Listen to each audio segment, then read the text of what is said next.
ಅಗ್ರಹಾರದತ್ತ ಬಂದ ದರ್ಶನ್ ಹಾಗೂ ಆರೋಪಿಗಳು.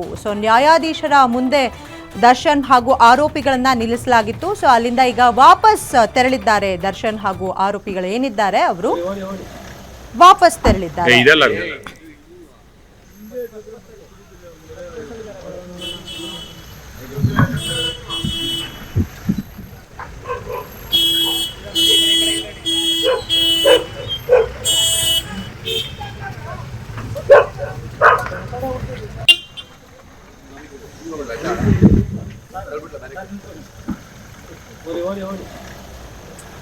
ಇದೆಲ್ಲ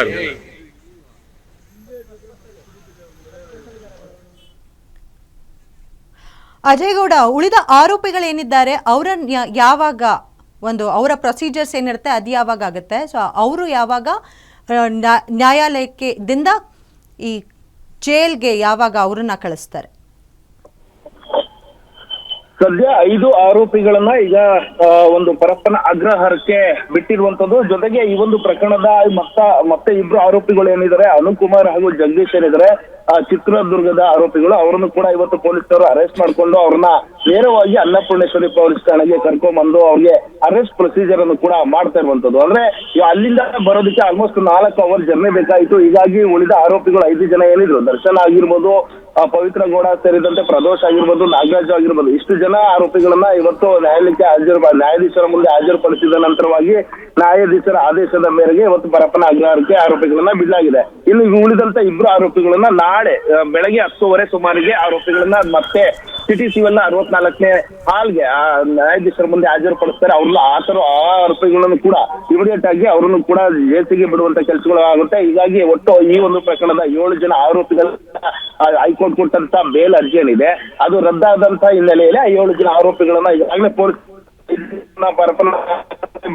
ಮತ್ತೆ 2 ಆರೋಪಿಗಳನ್ನ ನಾಳೆ ಬೆಳಗ್ಗೆ ನ್ಯಾಯಾಲಯಕ್ಕೆ ಹಾಜರುಪಡಿಸಿದ ನಂತರವಾಗಿ ಅವರನ್ನು ಕೂಡ ಒಂದು ಪರಪ್ಪನ ಅಗ್ರಗೆ ಕಳಿಸುವಂತ ಸಾಧ್ಯತೆ ಇದೆ. ಹೀಗಾಗಿ ನಾಳೆ ಆದೇಶ ಕೂಡ ಹೊರಡಿಸ್ತಾರೆ. ಈ ಒಂದು ಪ್ರಕರಣದ ಒಟ್ಟು 7 ಜನ ಆರೋಪಿಗಳು ಕೂಡ ನಾಳೆ ಒಂದು ಬೆಳಗ್ಗೆ ಅಥವಾ ಮಧ್ಯಾಹ್ನದ ಒಳಗಾಗಿ ಎಲ್ಲರೂ ಕೂಡ ಪರಪ್ಪನ ಅಗ್ರಹಾರದಲ್ಲಿ ಸೇರ್ತಾರೆ. ಅದರಲ್ಲೂ ಕೂಡ ಈಗ ಸಾಕಷ್ಟು ಒಂದು ಕ್ಯೂರಿಯಾಸಿಟಿ ಇದೆ, ಯಾವಾಗ ಟ್ರಯಲ್ ಸ್ಟಾರ್ಟ್ ಆಗುತ್ತೆ ಅನ್ನೋದು. ಟ್ರಯಲ್ ಸ್ಟಾರ್ಟ್ ಆದಂತ ಸಂದರ್ಭದಲ್ಲಿ ಆರೋಪಿಗಳನ್ನ ಫಿಸಿಕಲಿ ಅಪಿಯರೆನ್ಸ್ ಅನ್ನ ಮಾಡ್ಬೇಕಾಗುತ್ತೆ ನ್ಯಾಯಾಧೀಶರ ಮುಂದೆ. ಹೀಗಾಗಿ ಒಂದು ವಾರಕ್ಕೆ ಒಂದ್ಸಲಿ ಆಗಿರ್ಬೋದು ಅಥವಾ 10 ದಿನಕ್ಕೆ 2 ಬಾರಿ ಆದ್ರೂ ಸರಿ ಟ್ರಯಲ್ ಆದಂತ ಸಂದರ್ಭದಲ್ಲಿ ಆರೋಪಿಗಳನ್ನ ಬೇರೆ ಬೇರೆ ಜಿಲ್ಲಾ ಕಾರಾಗೃಹಕ್ಕೆ ಕಳಿಸ್ಕೊಟ್ರೆ ಅಲ್ಲಿ ತೊಂದರೆ ಆಗುತ್ತೆ ಅಂತೇಳಿ ಪೊಲೀಸರ ಪರ ವಕೀಲರು ಕೂಡ ಮನವಿಯನ್ನ ಮಾಡಿದ್ರು. ಹೀಗಾಗಿ ಪರಪ್ಪನ ಅಗ್ರಹಾರಕ್ಕೆ ಎಲ್ಲ ಆರೋಪಿಗಳನ್ನ ಶಿಫ್ಟ್ ಮಾಡುವಂತ ಕೆಲಸ ಆಗಿದೆ. ಸದ್ಯ ಟ್ರಯಲ್ ಯಾವಾಗಿಂದ ಸ್ಟಾರ್ಟ್ ಆಗುತ್ತೆ ಅನ್ನೋದು ಕೂಡ ಸದ್ಯದ ಕುತೂಹಲ ಆಗಿರುವಂತದ್ದು. ಅದರ್ಶಿನಿ, ಧನ್ಯವಾದಗಳು ಅಜಯ್ ತಮ್ಮ ಮಾಹಿತಿಗಾಗಿ. ಈಗ ದರ್ಶನ್ ಪರ ವಹಿಸಿಕೊಂಡು ಮಾಡ್ತಿರುವಂತಹ ವಕೀಲರೇನಿದ್ದಾರೆ ಅವರಿದ್ದಾರೆ ಸುನಿಲ್ ಕುಮಾರ್ ಅವರು. ಏನ್ ಹೇಳಿದ್ದಾರೆ ಆ ಕುರಿತಾದಂತಹ ಕಂಪ್ಲೀಟ್ ಡೀಟೇಲ್ ಎಲ್ಲಿದೆ?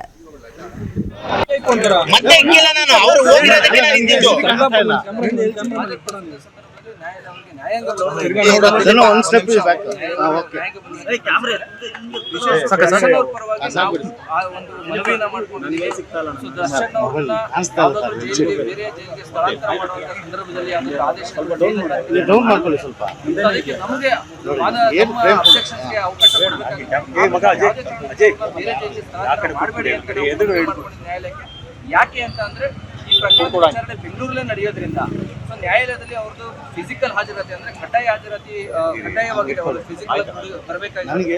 ಆಮೇಲೆ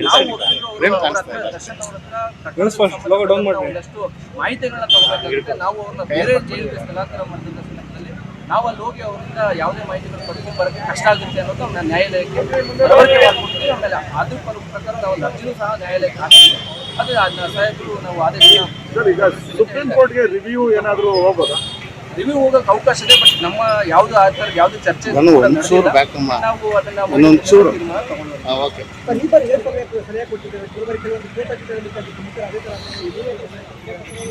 ಆ ವಿಚಾರದಲ್ಲಿ ನಾವು ಅವರು ಅದನ್ನ ಅವ್ರು ಹುಷಾರಾಗಿ ಅವ್ರು ಯಾವ ರೀತಿ ಇರಬೇಕು ಅದನ್ನ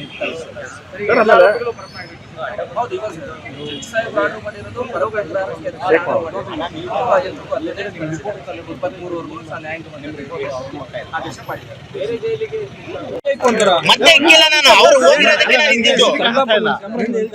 ನ್ಯಾಯಾಲಯಕ್ಕೆ ನ್ಯಾಯಾಂಗ ಒಂದು ಸ್ಟೆಪ್ ಬ್ಯಾಕ್.